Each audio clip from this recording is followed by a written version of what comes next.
So today I have the pleasure of talking with you about the United States Constitution, the Federalist Papers, and, time permitting, the Bill of Rights, the first 10 amendments to the U.S. Constitution. If you remember where we left off in the last class, we had operated as a nation under the Articles of Confederation.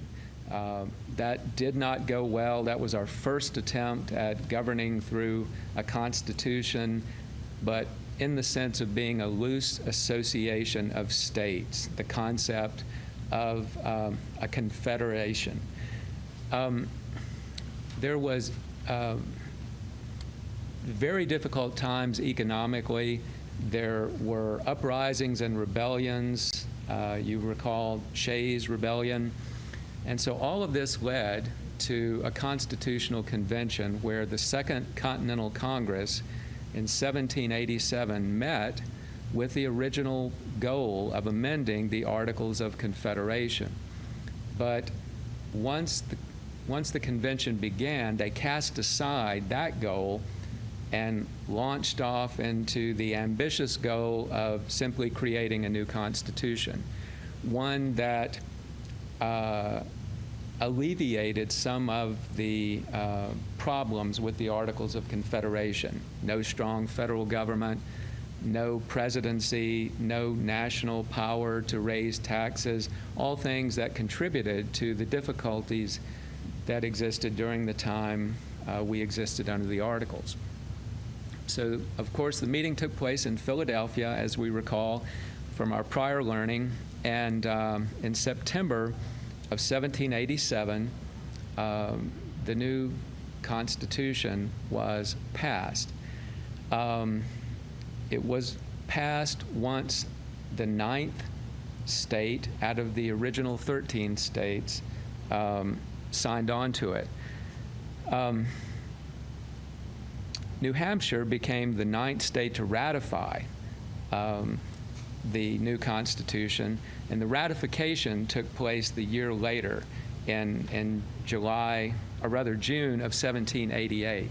So the Constitution was passed at the Second Continental Congress in 1787, ratified by 9 of the 13 states the next year. The last state to ratify was Rhode Island. Rhode Island was a bit persnickety about the whole process. They didn't even attend the Constitutional Convention. But by the year 1790, all of the states had ratified the new Constitution. With the Declaration of Independence, there is a clear drafter that history tells us. It's Thomas Jefferson. It's not quite as clear that there is a singular drafter of the Constitution, but primarily the drafting came from James Madison. After vigorous debates over the concepts in the Constitution with Alexander Hamilton and Benjamin Franklin and George Washington. I don't know about you, but you know, I tend to, when we look at some of the debates and some of the great oratory and writing of this time, we don't often think of George Washington in the mix. Sometimes I think of him as, you know, our first president who just kind of stood there quietly looking very regal, you know.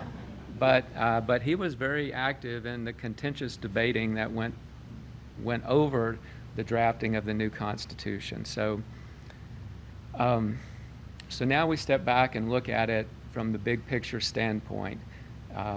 It tells us, and it is in fact, the supreme law of our land. And we kind of understand what that means conceptually, but to an attorney, for example, what that means is that every decision handed down by a judge, every statute passed by the Congress or a state or local legislature, every administrative rule or regulation has to be held up next to the U.S. Constitution, and those other laws have to be consistent with the principles of the Constitution. Otherwise, they are void. We say that they are unconstitutional.